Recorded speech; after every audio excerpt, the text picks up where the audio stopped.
Welcome to Immigration Review, your weekly source for immigration case law updates and insights. I'm your host, Kevin A. Gregg, back again to review the week's precedential immigration cases, rummaging through the decisions so you don't have to. This podcast is sponsored by Kurzban, Tetzeli, and Pratt, also known as KKTP, a law firm where I'm also a partner.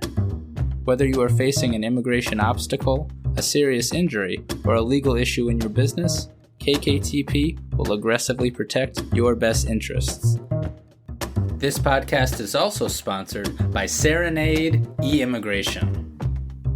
You're probably hearing a lot of buzz about how law firms are starting to use artificial intelligence. And while I recently had the opportunity to talk to the folks at Serenade about their case management system, e-Immigration, they've been making software for immigration attorneys longer than anyone else. And they're doing some pretty cool stuff with AI. They have a suite of tools that they're calling AI Workmates. That sounds like it's got huge time-saving potential. One of their tools even lets you upload a PDF and instantly creates a client profile. There's another tool that can read content on the website and instantly summarize it, which is pretty helpful when referencing historical case rulings or, dare I say, country condition evidence. They've got some other tools too scheduled for release later this year. So if you're trying to wrap your head around how to use AI in your practice, I encourage you to have a chat with the folks at Serenade.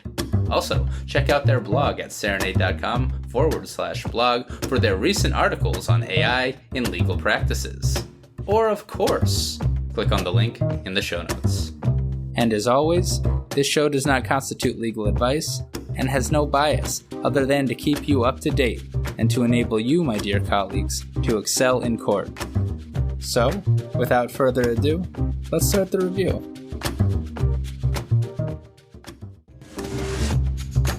We are in shock and awe immigration territory at the moment.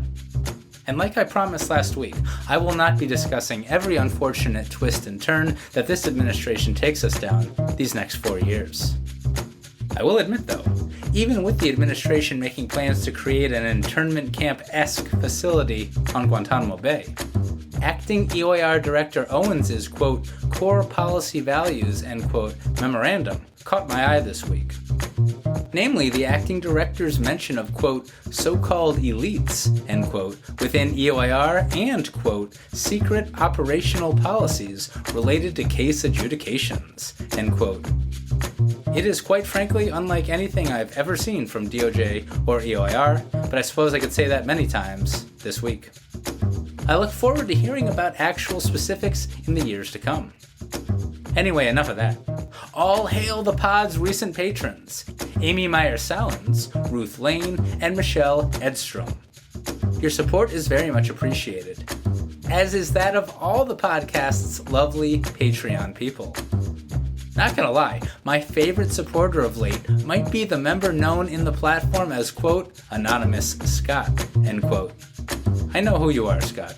Don't play coy. We're a community here, and we'll need one another more than ever over the next few years. I'm here for you all, as I know you are for me. 2 cases. Let's go.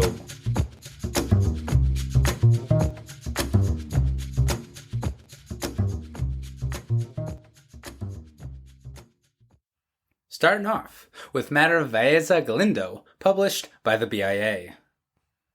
This case is about INA Section 237A2A-II, the INA provision that makes non-citizens, including lawful permanent residents, removable for having been convicted of 2 or more CIMTs, crimes involving moral turpitude. The statute also provides, however, that 2 convictions, even if both CIMTs, that are committed in the same scheme of criminal conduct, do not make a non-citizen removable. This decision clarifies and, quite frankly, narrows what a single scheme of criminal conduct means, thereby permitting the removal of more individuals. Don't get me wrong, bad things happened in this case. Mr. Baeza-Galindo is from Mexico, but has been a lawful permanent resident since 1989. He did not naturalize, and 19 years later, at least 14 years after he could have become a U.S. citizen, he accidentally killed a woman and severely injured others when he drove his truck into them, drunk. He then fled the scene. The BIA goes into some gory factual details about the event for reasons that are not apparent to me, legally speaking. Mr. Baeza-Galindo was ultimately convicted of aggravated assault with a deadly weapon in violation of Section 22.02A2 of the Texas Penal Code, and of failure to stop and render aid in violation of Section 550.023 of the Texas Transportation Code.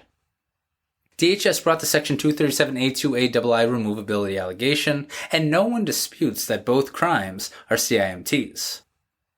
Congress saw fit, however, not to remove LPRs for two CIMTs in most circumstances if the CIMTs, quote, arose out of a single scheme of criminal conduct, end quote. The BIA held that these two convictions did not arise out of a single scheme of criminal conduct, making Mr. Baeza-Galindo removable. In so holding, the BIA overturned the immigration judge. The BIA begins by noting that for over 70 years, the amount of time that occurs in between the two crimes has not been dispositive, although it could be considered when considering whether the two convictions arose out of the same scheme of criminal conduct. Far more recently, in matter of Att'y Gen, albeit itself over 30 years old, the BIA held that, quote, to be a single scheme, the scheme must take place at one time, meaning there must be no substantial interruption that would allow the participant to disassociate himself from the enterprise and reflect on what he has done, end quote. So time has become quite important to the inquiry. But to the BIA, that doesn't mean that the converse is true. Just because a substantial amount of time in between crimes will likely show that the two crimes were not from a single scheme doesn't mean that little to no time in between crimes will show that it is a single scheme. Indeed, to the BIA, quote, where there is a substantial interruption between two criminal acts, those acts are necessarily separate crimes, end quote. Quite the blanket rule. But to determine that two things are in a single scheme, more is required than just an analysis of time. To the BIA, Congress intended this phrase to cover circumstances where, quote, the respondent has committed one physical act that the law looks upon from two viewpoints, end quote. Like a conviction for one thing and a lesser included offense, the BIA notes. The BIA then goes on to say in a footnote that today that would be, quote, uncommon, end quote, because it's actually unconstitutional.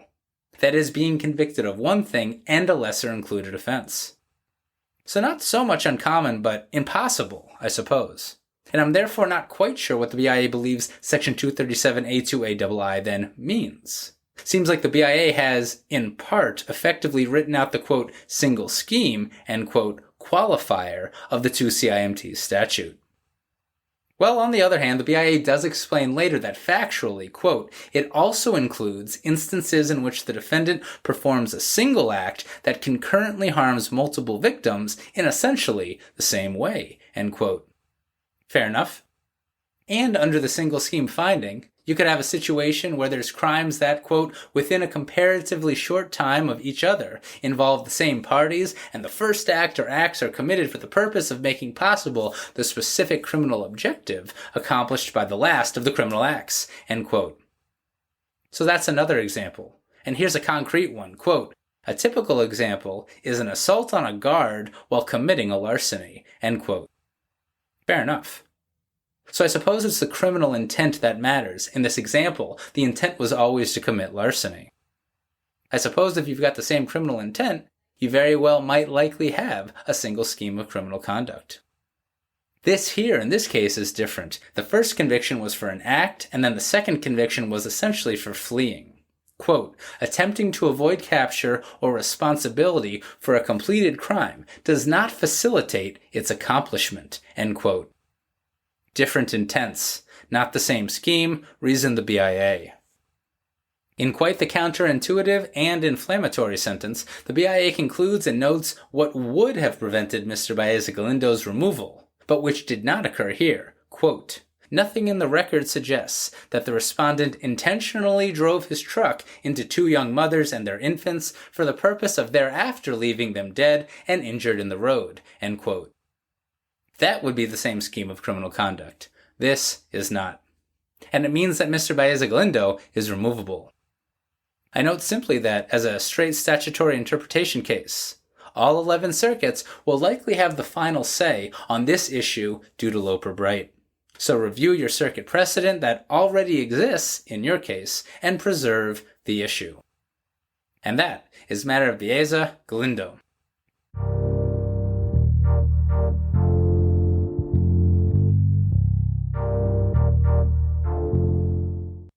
So we conclude with Turner v. U.S. Attorney General, published by the 11th Circuit on January 30th, 2025.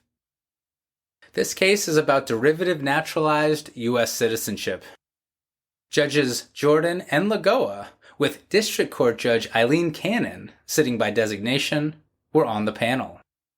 Judge Jordan dissented. And well, given that it's a short week and the case presents multiple complex issues, I'm gonna give it a lot of time. The issue here is not to be confused with people born in the United States who until last week were undeniably and unquestionably United States citizens, with very, very limited exceptions. Now, this case is about babies born abroad who claim that actually they are U.S. citizens at birth, or specifically to this case, that they became U.S. citizens later in life when one of their parents became a naturalized U.S. citizen. There is an entire complicated statutory framework about all of this. Babies who are actually U.S. citizens at birth, and children who automatically become U.S. citizens when a parent naturalizes. The statutes have changed over time, and it's the subject of hundreds of judicial decisions. Congress has spent lots of time legislating exactly who is a U.S. citizen at birth and who can become one automatically when a parent naturalizes.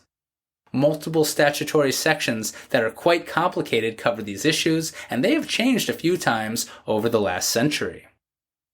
But you know what isn't mentioned at all? Not once, one way or the other. People born inside the United States to parents who aren't themselves U.S. citizens. And you know why? Because it was so obvious to Congress that those people were U.S. citizens at birth that legislation was not only unnecessary, but might confuse things if it was promulgated. Should the Supreme Court say otherwise next year when ACLU's or those states' cases gets before them, they will be ignoring this and so many other things that it might not even be worth discussing on the podcast. Of course I will. I am honor bound. But just thought that I'd mentioned all of that, as you are my captive listeners, and as it has been on my mind. So anyway, Mr. Turner. He was born in Jamaica in 1981 to married parents. They divorced 6 years later, and Mr. Turner's mother then married a U.S. citizen and moved to Florida as a lawful permanent resident. She brought 8-year-old Mr. Turner with her, who was a derivative LPR. Mr. Turner's mother remained married to this second husband until 1993, so 5 years, but then divorced and eventually remarried the first husband, Mr. Turner's father, the next year, actually. By this point, Mr. Turner is 12 years old. 5 years later, in 1999, Mr. Turner's mother naturalized. He was 17 years old at that time, thereby making it possible that he became a citizen at that time automatically, too. That's what this case is about. The whole issue is governed by former INA Section 321A, because under derivative citizenship and naturalized citizenship law, it's the law in effect at the time of the qualifying event. Here, Mr. Turner's mother's naturalization when he was a child, which occurred when former INA Section 321A still governed. It governed until the year 2000. Mr. Turner's father was alive when the mother naturalized, and the couple were married. The father passed away 2 years later. Stepping back, none of this would probably matter, but for the fact that Mr. Turner never himself tried to naturalize, and then was convicted of drug stuff 17 years later, making him removable. Unless, of course, he's actually been a U.S. citizen all along. And IJ and the BIA did not believe he was a citizen, and additionally denied all claims to relief and protection. And now, the 11th Circuit has affirmed that. See, it's true that under former INA Section 321A3, a child like Mr. Turner becomes a U.S. citizen on the naturalization of his mother, or father for that matter, I guess. The statute reads that it's on the, quote, naturalization of the parents having legal custody of the child when there has been a legal separation of the parents, end quote, assuming the child is residing with the parent in the U.S. and some other things. And yes, there are more ways, but this is the only one that's applicable here, where it's the mother who naturalized and the parents are married and were at birth, and the father is not a U.S. citizen and didn't himself naturalize with the mother. Look this stuff up though, it's complicated. But here, we're only talking about INA Section 321A3, the former statute. And I mean, that did happen here, right? The A3 requirement. His mother had legal custody of him, he was in the United States lawfully, all of that. And the parents did separate. But then the parents remarried, right? Before the mother's naturalization. And there was no legal separation at the time that the mother naturalized. So the question is, does this statute apply and permit derivative naturalization where there has occurred prolonged legal separation at any time? Or must there be legal separation between the parents at the time of naturalization? It's the latter, said the 11th Circuit. Quote, although Mr. Turner presents a grammatically possible interpretation of the phrase has been a legal separation, when viewed in the abstract, the most natural construction of the provision is that it imposes a continuing requirement of separation that must still exist at the time that all other conditions are fulfilled, rather than a static act satisfied by the fact of a prior legal separation. End quote.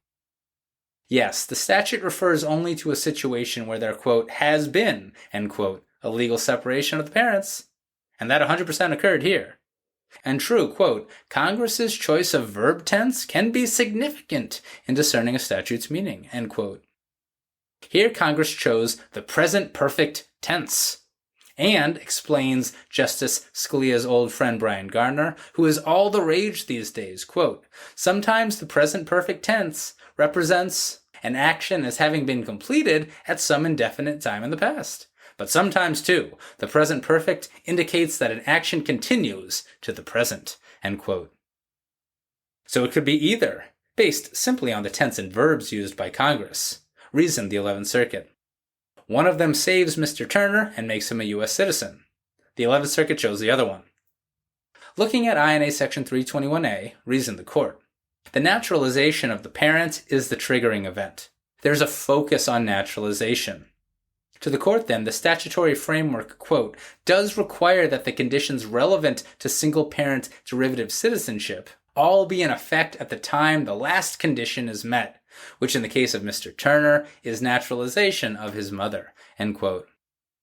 And recall, again, at the time his mother naturalized, there was not a legal separation between his parents. The 11th Circuit uses other statutory interpretation reasons as well, but this is the main one.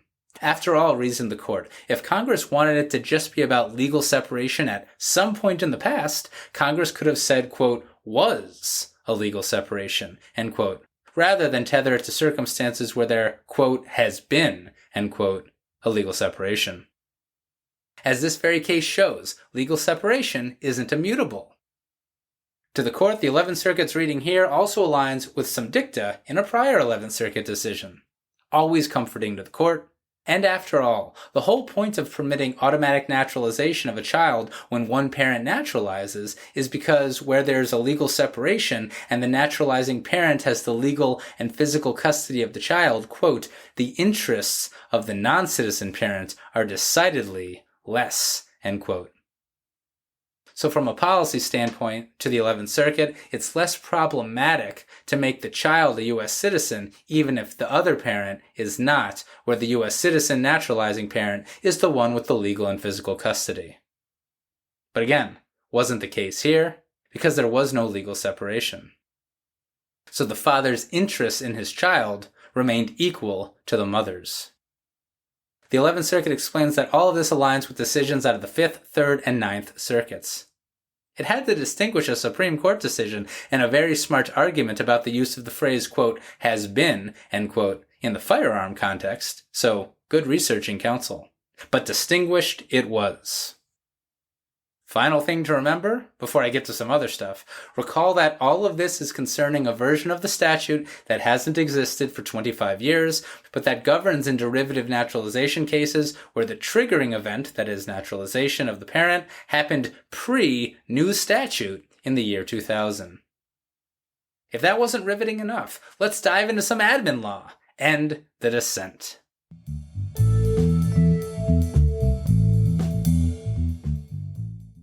The 11th Circuit majority took considerable time to discuss two prior precedential BIA decisions related to this issue and Skidmore deference. And well, in the post-Loper Bright world we find ourselves in, just when and how circuits are to give BIA decisions any deference at all is very important to understand. This is very much a developing area of law. As the 11th Circuit explains here, despite Chevron's vacature, quote, where a particular statute empowers an agency to decide how a broad statutory term applies to specific facts found by the agency, there exists a discernible basis to seek guidance from the agency given such interpretive authority, end quote. There are other possible ways for deference too, explained the court. That is, where the circuit might need to give the BIA's statutory interpretation or another agency's statutory interpretation a bit more consideration than, well, nothing. Save this decision here for your 11th Circuit statutory interpretation petitions for review, 11th Circuit attorneys. But as applied here, well, there's no role for Skidmore deference to play, explained the court. Quote, Mr. Turner's appeal does not rest on an agency's fact-bound determination about a statutory term. It does not implicate the BIA's specialized experience, end quote. I do wonder what a fact-bound analysis of a statutory term means. I'm sure we're going to find out in another case. So, after getting around Skidmore deference and all that, the majority tangles with the dissent a bit and again ruled against Mr. Turner. Judge Jordan, for his part, doesn't believe the majority has properly conducted a text-based analysis and explains in detail of what Skidmore deference means to him after Loper Bright.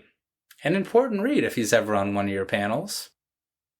Then, in quite the footnote, Judge Jordan explains, quote, as some commentators have noted, textualist justices regularly venture beyond the bounds of neutral objective analysis to speculate and make judgment calls about Congress's purpose, intent, and the sensibility of interpretive choices. In other words, textualism in practice often involves just as much judicial discretion and guesswork as does purposivism. The majority, I think, is doing the same thing here, end quote. Judicial smackdown alert! In a dissent. But as I so often note, the dissent is not the majority, and Mr. Turner lost his case. And that is Turner v. U.S. Attorney General. So there you have it. You're all caught up with the past week's published immigration cases. I'm Kevin A. Gregg, a partner with the law firm Kurzban, Tetzeli, and Pratt, and this has been another episode of Immigration Review. Thank you for listening, and I hope you enjoyed it. If you did, please share it with a friend and rate and review us. Each review helps new listeners find the show. And of course, subscribe to Immigration Review wherever you get your podcasts.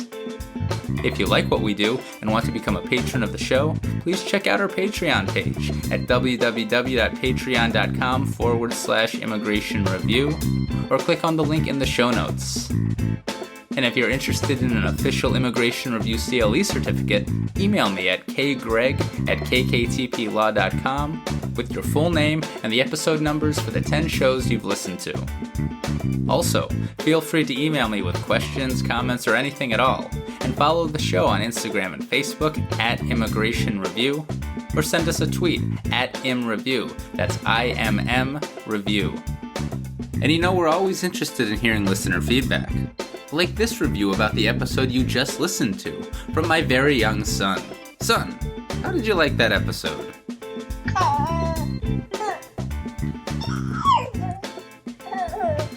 Indeed. If you, like my son, enjoyed what you just heard, again, please give the Patreon page some love, feel free to review the pod, reach out to me with your own kind sounds, or do anything else nice that your heart desires. I'll be back next Monday for a brand new discussion. Until then, I'm Kevin A. Gregg, bringing you the Immigration Review.